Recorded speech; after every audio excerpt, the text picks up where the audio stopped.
Hello everybody, मेरा नाम doctor शिखा त्रिपाठी है और मैं एक साइकोलॉजिस्ट भी हूँ।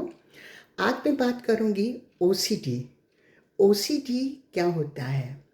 ओसीडी वैसे तो कई प्रकार की होती हैं, लेकिन मैं आज बात करूँगी सफाई वाली ओसीडी, या यूँ कहें हाथों को बार बार धोने वाली ओसीडी।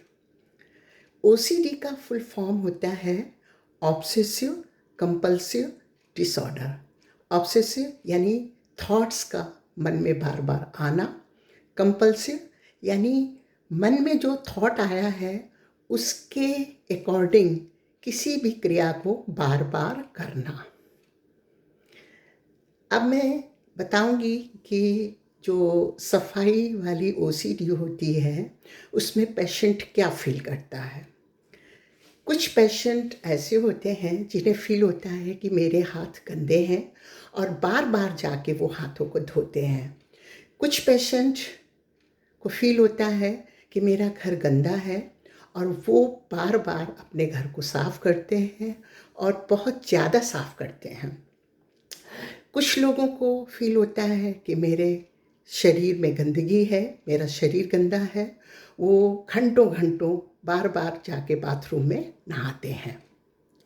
इस तरीके के पेशेंट की फीलिंग होती है।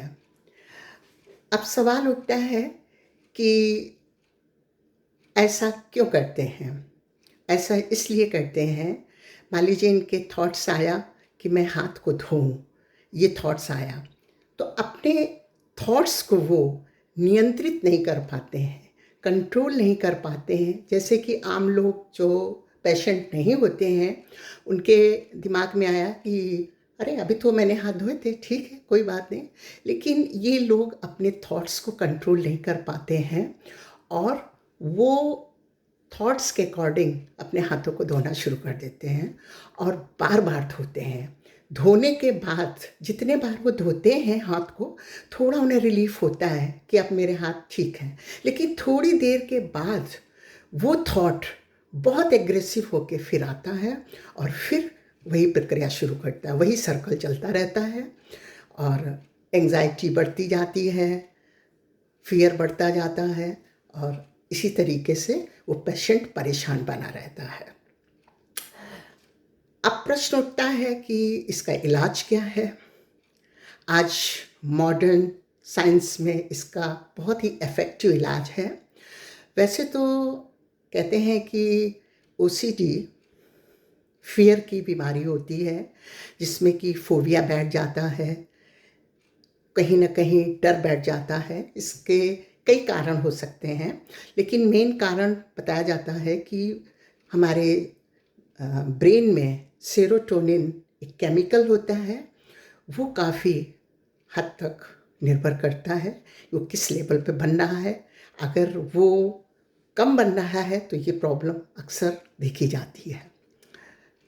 मेडिसिन्स सेरोटोनिन को बढ़ाने के लिए ही दी जाती हैं और मेडिसिन से ज़्यादा थेरेपीज़ इसमें इफ़ेक्टिव होती हैं, क्योंकि ये बिहेवियरल भी है।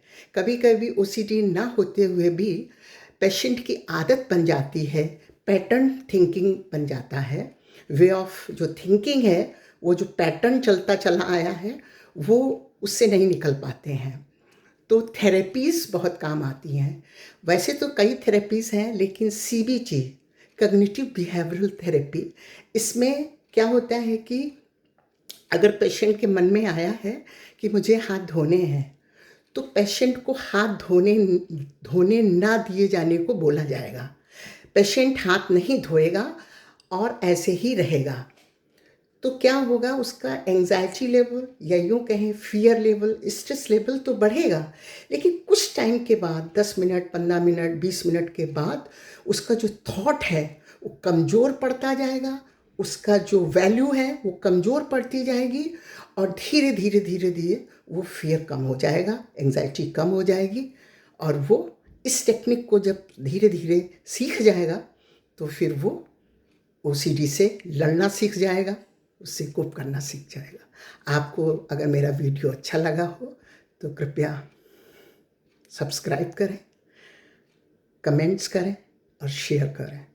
Thank you so much. Bye bye.